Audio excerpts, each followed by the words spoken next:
I don't even remember, but it was like a tricky text switching between like feigning mutalists and going lurkers, or actually just feigning lurkers and going mutalists. That could be maybe oopsTT saw that game. What oopsTT is trying to do. I don't even remember my own games that I commentate. Maybe it was Cow versus Luxury, if that sounds right to anybody. But this army looks a little medic heavy, but apparently Badewell likes the ladies. And catching him at a great time. The lurkers are morphing and they're not even up. He probably scanned that and saw that. He's going for a third expansion. The lurkers are now up. Scan, quickly. Oh wow, look how effective lurkers are. Oh wow, look how effective lurkers are. Oh my goodness. But a third base is going up for the Terran. The Terran player getting a third base, where the natural expansion is just almost back up for the Zerg player. oopsTT, I feel so bad for him. He's done a good job since that, but just didn't get his sunken colonies up in time. And that hatchery is going to be trying to take. They're going to try to take down that hatchery. Oh wow, he needs to advance his lurkers.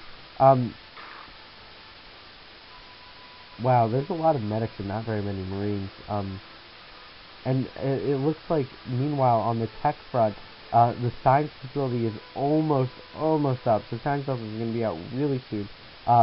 Tanks producing siege mode and whatchamacallem, siege tanks, and weapons 1 is done pretty much.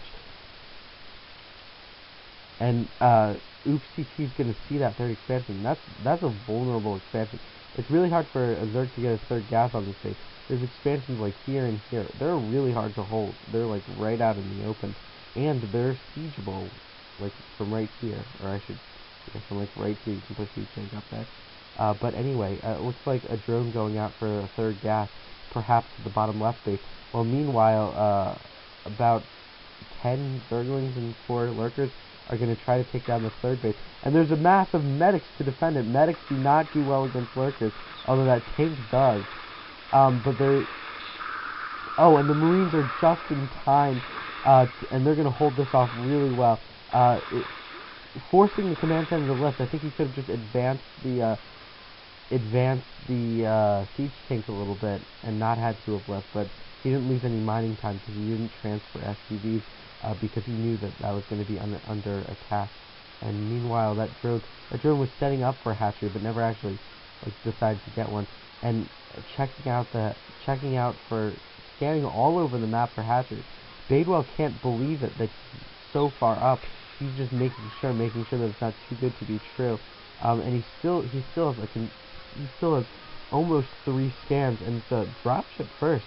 But probably no, 2 dropships. He's got his first science vessel, and I expect him to keep pumping science vessels, but going for dropships instead. There's a partially completed refinery. I think this SCV could probably go complete it and have a happy day. Scourger has to try to take care of the science vessels, but look how behind. There's no queen's nest, let alone a hive. Defilers are going to be a long time from now, and not even enough gas to produce defilers effectively. You kind of need 3 gas for a good hive tech, plus 1 carapace being upgraded. But it's just looking dire for 412ML and for Badewell, and for oopsTT. Badewell looks to be in great position to take this game. He's up in expansion, although he's not using it at all.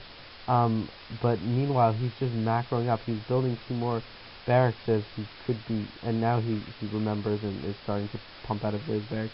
And there's just so few forces on the ground. I can't believe how few forces.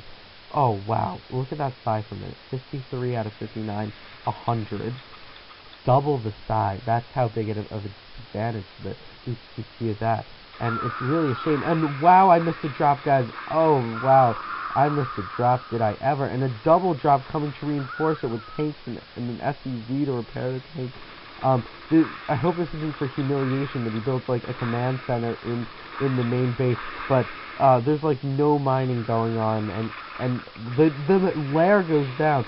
So and the spire looks like it's going to be going down too. That's the Zergling. The spire is going to go down, and the entirety of Oops's tech is lurker tech and a spawning pool, which might even go down. This is just looking terrible. Here comes the all-in counterattack. As it advances, I'll go to that. But these Marines and medics and SCVs and tanks have done their job. And he doesn't even, oopsTT doesn't even try the counterattack. He just GG's. And so, Hivemind takes this set and they take the match. A great job by Badewell, putting on the early pressure, and he really won himself the game. oopsTT did a good job trying to get back in it, but there was really little he could do at such a big disadvantage. Alright guys, thank you for watching. Thanks for watching this entire match, and I hope you enjoyed it. A lot of you were wondering, or some of you were wondering, or I got like 2 angry comments about what the sound was in the background. That was my computer chugging away. I don't have a very good. I've got a built-in mic on my computer, and so when my computer's making a lot of noise, you know, because it can't run StarCraft without flipping out, it makes a loud sound, the sound that you sometimes hear. That's my computer, and I'm sorry about that. Hopefully someday I'll go out and buy a microphone, but I wouldn't even know what kind to get and stuff like that. But anyway, guys, thanks for watching, and congratulations to Hivemind too. Alright, hey guys, this is Vorosh, and I'm alongside Mark05, and I'm just going to be asking him a couple of questions about the Star Cup in general and about his game. And the first thing I want to ask is how did Neo's Manor Pylons affect your build? He was like really persistent with his Manor Pylons.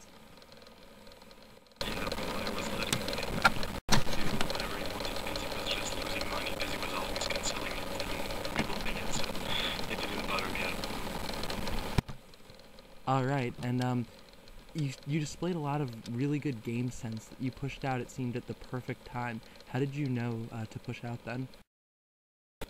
Well, when I saw his river in my base, I thought that I was pretty screwed up. So I just decided to go all in, and it was like it worked out. I think the turning point of the game was when I killed his river and his shuttle. Yeah. Did it make you really angry when he tried to expand all over the map to avoid the game ending, or would you have done the same thing in his position?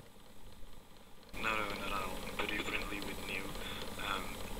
He had like 1,000 minerals, so I guess he thought I was mined out and I had no probe remaining, so he thought that with some gateways and some Dragoon he might win the game in a long game, but he saw that I had GG'd after. Alright. And I'm pretty curious about this myself.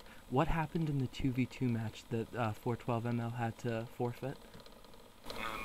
Actually, it's pretty disappointing. They just didn't show up. I think that most of their players live in Europe and they didn't change their time or something. You see, there was only 3 players of their team who showed up, and actually Neo is the only one who showed at the right time.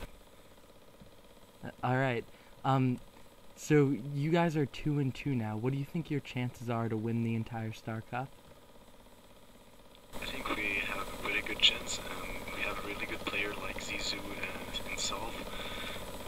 If we keep playing like we were doing, we might have a chance to go in the playoff, and who knows, maybe win this whole thing.